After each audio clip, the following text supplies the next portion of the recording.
Hello friends, welcome back. You all again on my channel Maths की कक्षा. This is our last part of quadratic equations chapter. In this video, we are going to study maximum and minimum value of rational algebraic expression.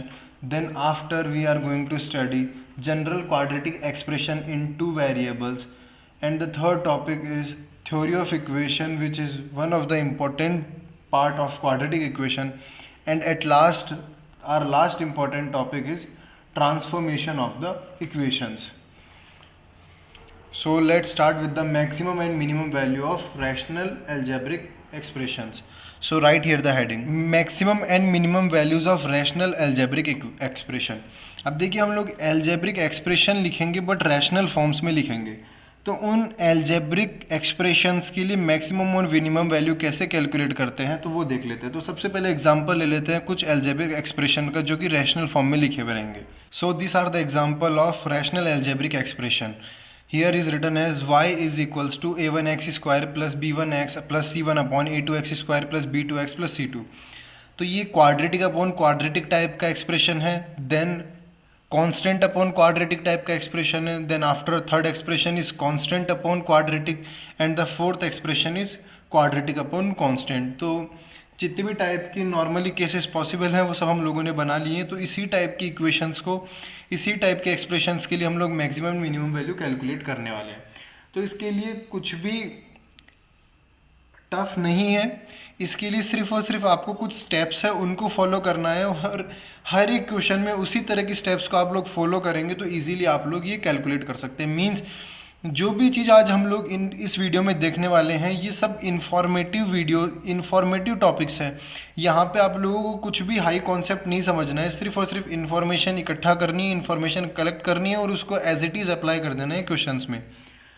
तो सबसे पहले आप लोगों को क्या करना है, ऐसा कोई भी एक्सप्रेशन आपको मिल जाए तो उसको सबसे पहले y के इक्वल कर ले.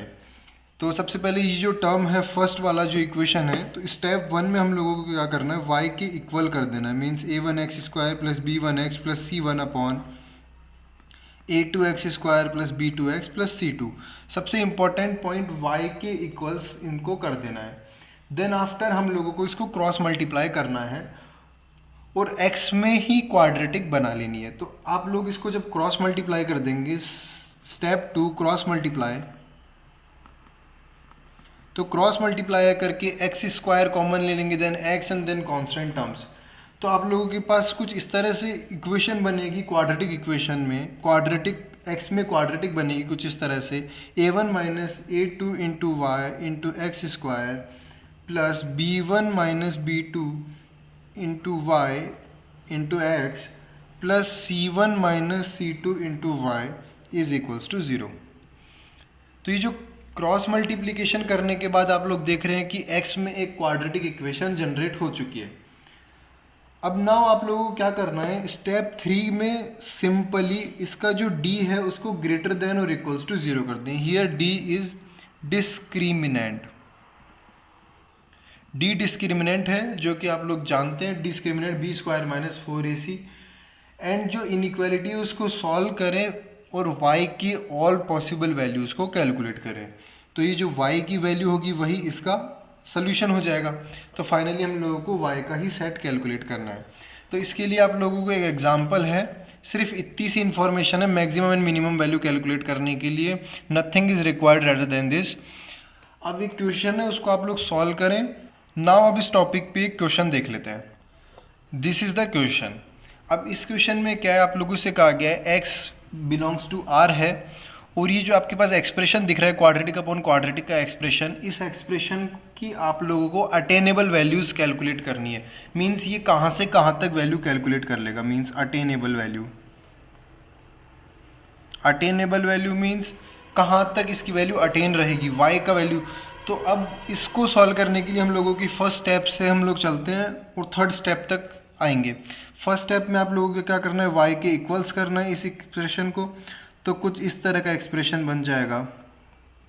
नाउ क्रॉस मल्टीप्लाई करना है और x में क्वाड्रेटिक बना लेनी है. तो इक्वेशन आप लोग जब क्रॉस मल्टीप्लाई करेंगे तो कुछ इस तरह की इक्वेशन आप लोगों को दिख जाएगी.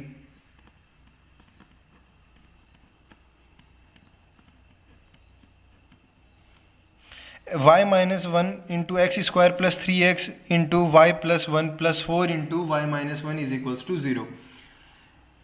नाउ अगर y इज इक्वल्स टू 1 हो गया तो ये क्वाड्रेटिक इक्वेशन नहीं रह पाएगी। तो सबसे पहले ये कंडीशन डाल देते हैं कि केस 1 जब y is not equals to 1 रहेगा, मीन्स y को 1 नहीं रहना है, मतलब अब ये क्वाड्रेटिक रह गई। देन आफ्टर क्रॉस मल्टीप्लाई तक हम लोग कर चुके हैं, सेकंड स्टेप तक कर चुके हैं। थर्ड स्टेप है d इज़ ग्रेटर देन और इक्वल्स टू 0। इसका d इज़ ग्रेटर देन और इक्वल्स टू 0 कर देंगे तो d in B square minus 4ac is greater than और इक्वल्स टू 0 कर देंगे। तो वहाँ से इसका d आता है y 9 into y plus one whole square minus times of 16 into y minus one square is greater than और इक्वल्स टू 0। यहाँ से आप लोगों के पास y में क्वाड्रेटिक बनेगी 7y square minus 50y plus 7 is less than और इक्वल्स टू 0। नाउ इसको आप लोग सॉल्व करेंगे तो सबसे पहले आप लोगों को इसको सॉल्व करने के लिए फैक्टराइज फॉर्म में लिखना पड़ेगा 7y minus one into y minus 7 is less than और इक्वल्स टू 0। नंबर लाइन पे इन दोनों पॉइंट्स को ड्रॉ करेंगे 1/7 और 7 शुरुआत में वाइट डॉट। अब इक्वल्स टू 0 हो रहे हैं इन दोनों पॉइंट पे और हम लोगों की कंडीशन भी है तो ये दोनों पॉइंट ब्लैक पॉइंट में कन्वर्ट हो जाएंगे।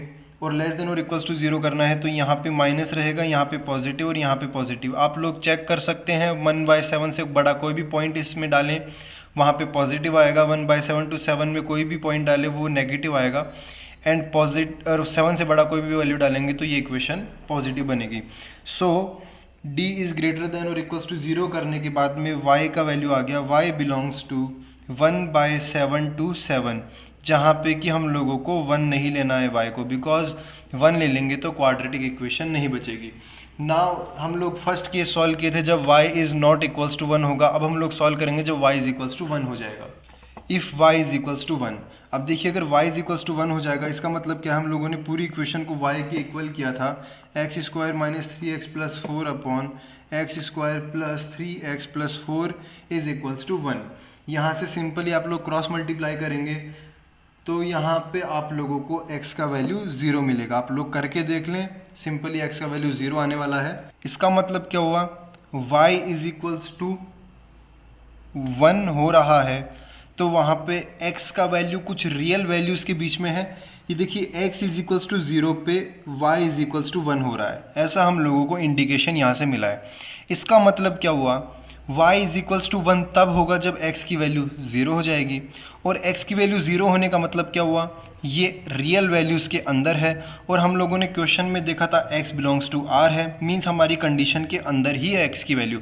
अगर x का वैल्यू कुछ इमेजिनरी टाइप का आ जाता, रियल वैल्यूज़ ना करके कुछ और आ जाता तो हम लोग इसको कंसिडर नहीं करते। Means y is equals to 1 भी पॉसिबल है, because y is equals to 1 बन रहा है x इज इक्वल्स टू 0 बनने पर, और x is equals to 0 means x belongs to r, real values में से एक वैल्यू है x is equals to 0। So y is equals to 1 भी पॉसिबल है। तो लास्ट केस का आंसर हम लोगों का था y बिलोंग्स टू 1/7 to 7, और जहाँ पे 1 रिजेक्टेड था और यहाँ पे y इज इक्वल्स टू 1 है, दोनों का यूनियन ले लेंगे तो फाइनल y का वैल्यू आ जाएगा इस क्वेश्चन के लिए 1/7 to 7। तो यहाँ पे हम लोगों को मिनिमम और मैक्सिमम वैल्यू भी मिल गई और अटेनेबल रेंज भी मिल गई जो इस इक्वेशन के द्वारा अटेन की जा रही है। So this is our concept of maximum and minimum values of rational algebraic equations. Now we are going to study our second topic, which is general quadratic expression in two variables. So write here the heading general quadratic equation in two variables. अब इसके लिए हम लोग एक equation लिख लेते हैं जिसमें दो वेरिएबल्स में क्वाड्रेटिक इक्वेशन होगी। तो वो इक्वेशन कुछ इस तरह की होगी f of x y, because two variables हैं।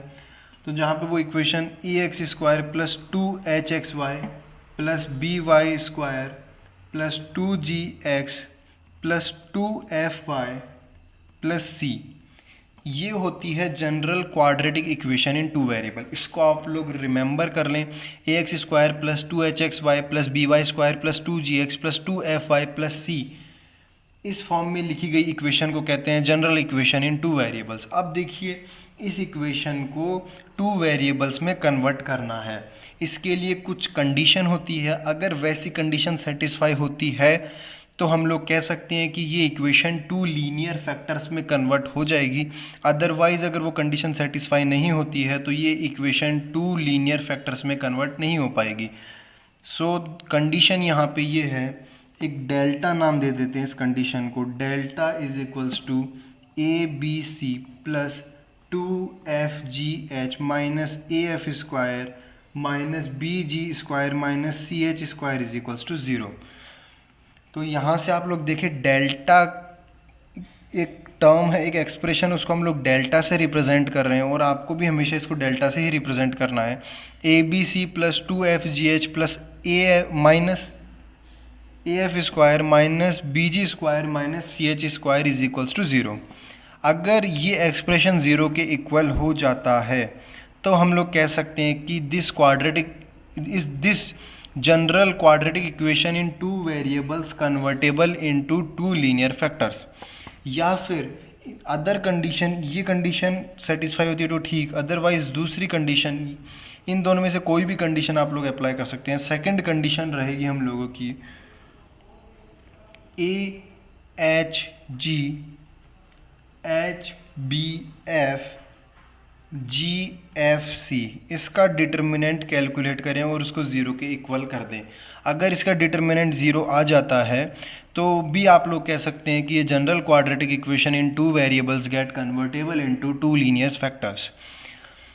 तो आप लोग यहाँ पे जानते हैं A क्या है, B क्या है, C क्या है, F क्या है, G क्या है और H क्या है। A है एक्स स्क्वायर का कोफिशिएंट, B है वाई स्क्वायर का coefficient, C is constant term and F is coefficient of y, G is coefficient of x।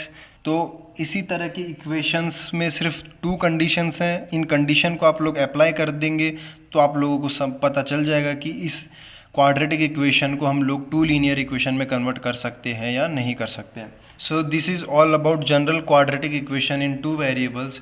Video के एंड में आप लोगों को जनरल क्वाड्रेटिक इक्वेशन इन 2 वेरिएबल्स पे क्वेश्चन मिल जाएगा विद सोल्यूशन, ताकि वहाँ से आप लोग सोल्यूशन देख सकते हैं। क्वेश्चन इजी होगा बिकॉज अभी हम लोग थ्योरी स्टडी कर रहे हैं। थ्योरी स्टडी करने के दौरान कुछ इस तरह के क्वेश्चन हम लोग सॉल्व करेंगे जिससे आप लोगों के कॉन्सेप्ट्स क्लियर हो।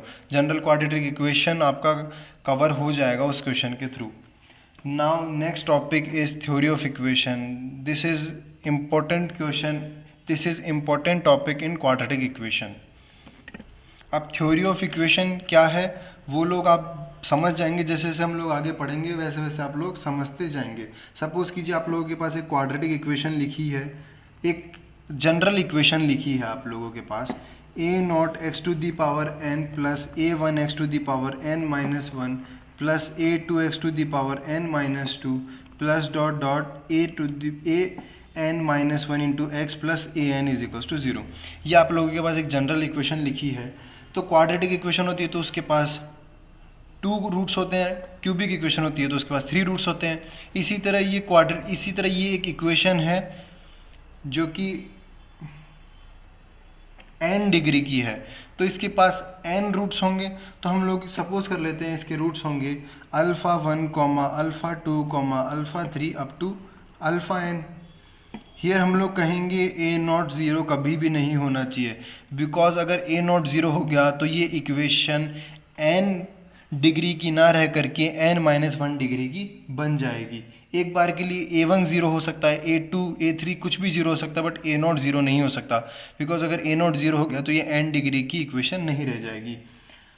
नाउ अब जैसे हम लोगों ने क्वाड्रेटिक इक्वेशन के केस में देखा था, समीशन ऑफ रूट्स क्या था, एक्स स्क्वायर का कोफिशिएंट, एक्स का कोफिशिएंट अपॉन एक्स स्क्वायर का कोफिशिएंट। नाउ अब जैसा कि हम लोगों ने क्वाड्रेटिक इक्वेशन के केस में देखा था, वहाँ पे अगर समीशन ऑफ रूट्स कैलकुलेट करना था तो हम लोग डायरेक्टली कैलकुलेट करते थे minus times of coefficient of x upon coefficient of x square. तो उसी तरह से यहाँ पे भी हम लोगों को कैलकुलेट करना है summation of roots in the case of the polynomial having degree n। अब summation of roots means summation of alpha 1 लिख सकते हैं आप लोग इसको इस तरह से, अल्फ़ा i बोल सकते हैं। इसका समीशन हो जाएगा minus a1 upon a0 means x to the power n minus 1 upon x to the power n। जैसा कि हम लोगों ने इसको आप लोग S1 कह सकते हैं। जैसा कि हम लोगों ने क्वाड्रेटिक इक्वेशन के केस में देखा था। एक्स स्क्वायर के बाद में जो एक्स स्क्वायर से छोटा जो एक्स का टर्म है means x upon x square लिखा करते थे, उसी तरह से यहाँ पे x to the power n minus one upon x n हो जाएगा। अब टू एट ए टाइम आप लोग लेते हैं, means alpha one into alpha two plus alpha two into alpha three plus alpha three into alpha four plus alpha four into alpha five, means summation of two roots at a time. तो कुछ इस तरह का आप लोग लिखेंगे उस case में अल्फ़ा आई अल्फ़ा जे, जहाँ पे आई और जे इक्वल नहीं होंगे, मीन्स इस तरह से आप लोग कह सकते हैं। इसको लिखने का मतलब हो गया alpha one into alpha two plus alpha two into alpha three plus alpha three into alpha four. इस तरह का अगर आप लोगों को समीशन कैलकुलेट करना है तो उस केस में minus one to the power two लगाएंगे आप लोग, बिकॉज यहाँ पे एस वन था तो minus one to the power one थी। यहाँ पे एस टू कैलकुलेट कर रहे हैं हम लोग तो minus one to the power two रहेगी। तो मतलब टू मतलब two at a time, one मतलब one at a time. Now minus one to the power two into a two upon a naught, means x की एक एक degree कम करते जा रहे हैं और अपॉन में डिनोमिनेटर में एक्स स्क्वायर का कोफिशिएंट रख रहे हैं, जैसा कि हम लोगों ने क्वाड्रेटिक इक्वेशन के केस में किया था।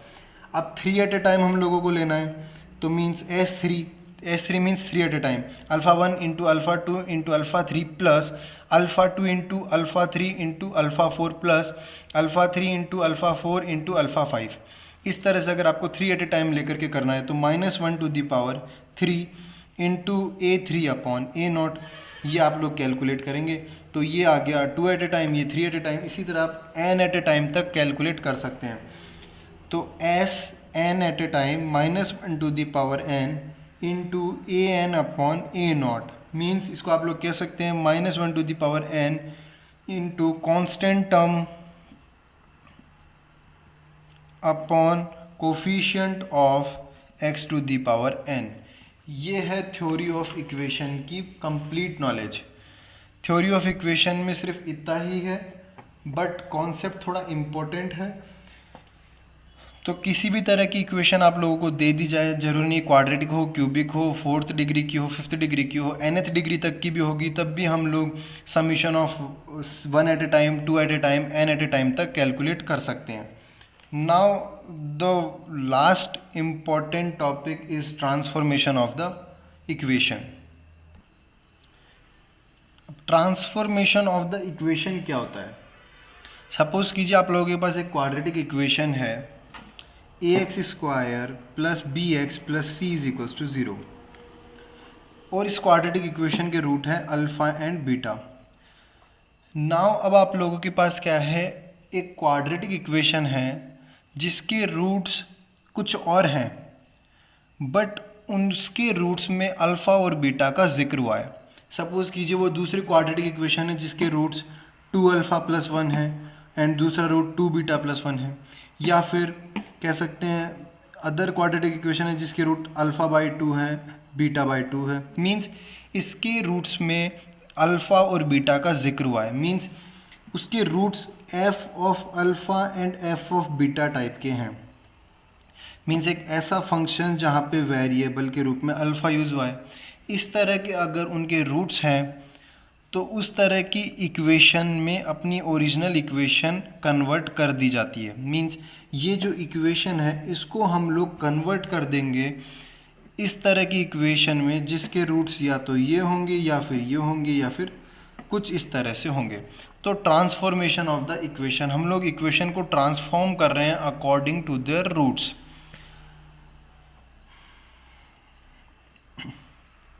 तो आप लोगों को क्या करना है, सबसे पहले आपके पास एक नई क्वाड्रेटिक इक्वेशन है जो कि आप लोगों को कैलकुलेट करनी है, बट उसके रूट्स जो हैं वो अल्फ़ा के फॉर्म में हैं और बीटा के फॉर्म में हैं।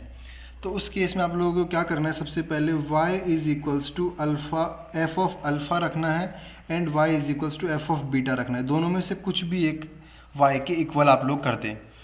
नाउ अब आप लोगों को क्या करना है, RHS में सिर्फ अल्फ़ा रखना है, बिकॉज ये जो एफ ऑफ अल्फ़ा लिखने का मतलब क्या हुआ, एक एक्सप्रेशन होगा जहाँ पे वेरिएबल अल्फ़ा है, तो अल्फ़ा वेरिएबल को आप लोग RHS में रखें और सब कुछ LHS में ले जाएं।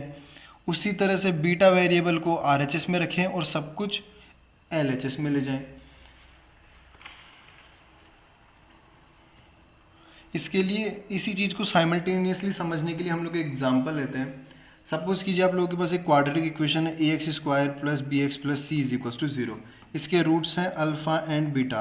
अब आप लोगों को कह दिया जाए कि आप लोगों को एक क्वाड्रेटिक इक्वेशन कैलकुलेट करनी है जिसके roots -2 upon beta comma -2 upon alpha है। मीन्स कह सकते हैं कि जो नई क्वाड्रेटिक इक्वेशन है उसके रूट्स f ऑफ अल्फ़ा और कॉमा f ऑफ बीटा है। तो अब आप लोगों को क्या करना है, जैसा कि यहाँ पे मैंने समझाया है, y is equals to f of alpha रखना है आप लोगों को। तो -2 अपॉन अल्फ़ा को आप लोग y के इक्वल कर दे, तो y is equals to -2 upon alpha. अब RHS में सिर्फ और सिर्फ आपको अल्फ़ा नाम का वेरिएबल छोड़ना है और बाकी सब कुछ आप LHS में ले जाएं। तो y upon -2 is equals to 1 upon alpha, पूरे को रेसिप्रोकेट कर देंगे तो बन जाएगा alpha is equals to y upon -2। तो अब हम लोग ये जानते हैं कि ये जो इक्वेशन है ax² plus bx plus c is equals to 0, ये इक्वेशन अल्फ़ा को सेटिस्फाई करेगी। तो आप अल्फ़ा का वैल्यू पुट कर दें इक्वेशन में, वो बन जाएगा a इंटू वाई अपॉन -2 का square plus b into y upon -2 plus c is equals to 0। So ये आप लोगों की इक्वेशन ट्रांसफॉर्म हो गई into the another equation whose roots are -2 upon alpha and the other root is -2 upon beta। तो यहाँ से सिंपली आप लोग बहुत इजीली समझ सकते हैं ट्रांसफॉर्मेशन ऑफ द इक्वेशन का कॉन्सेप्ट, जहाँ पे हम लोगों ने क्या किया, सिंपली जो क्वाड्रेटिक इक्वेशन थी उसमें हम लोगों ने अल्फ़ा का और बीटा का वैल्यू रखा और वहाँ से नई क्वाड्रेटिक इक्वेशन कैलकुलेट कर ली। तो इसी कॉन्सेप्ट को बोलते हैं ट्रांसफॉर्मेशन ऑफ द इक्वेशन, और बहुत इजी कॉन्सेप्ट है। जैसा कि आज मैंने आप लोगों को कहा था कि इस वीडियो में कंप्लीट हम लोग इन्फॉर्मेटिव टॉपिक्स ही पढ़ने वाले हैं, जहाँ पे सिर्फ आप लोगों को इन्फॉर्मेशन लेनी है, उसको रिमेंबर करना है और कॉन्सेप्ट लगा देना है क्वेश्चन में जैसे ही इनमें से कोई भी टाइप का कॉन्सेप्ट आए। So this is are all about quadratic equation. I tried to complete 100% of your course from best notes. अगर फिर भी आप लोगों को कुछ भी कम लगता है कि थ्योरी का कुछ भी पार्ट छूट गया है तो प्लीज़ आप लोग कमेंट करें, बिकॉज कमेंट्स के थ्रू ही हम लोग पता कर सकते हैं। And the next thing is I already suggest you to join the Telegram group whose link is given in the description. And if you like the video, please share it with your friends and subscribe the channel and press the bell icon for more updates. Thank you so much.